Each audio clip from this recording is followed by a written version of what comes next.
Here's what's happening in Ukraine right now, and it could change everything. On day 1333 of the war, intense fighting continues in the Donetsk-Luhansk region. Ukrainian forces are holding the line around towns like Pokrovsk and Kostantinivka, while Russian troops keep pressing forward with drones, artillery and small unit assaults. Meanwhile, massive drone and missile strikes are targeting Ukraine's energy infrastructure. Blackouts strike hundreds of thousands of families. Power, heat and daily life hang in the balance as winter approaches. The economy is under severe strain, defense spending has soared, public debt is mounting, and over 12 million people still need urgent aid.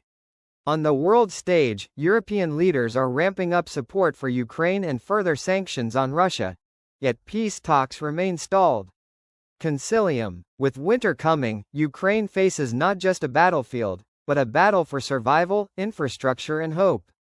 The outcome isn't just about borders, it's about the future of Europe's security. Want real-time updates and deeper insight? Hit subscribe.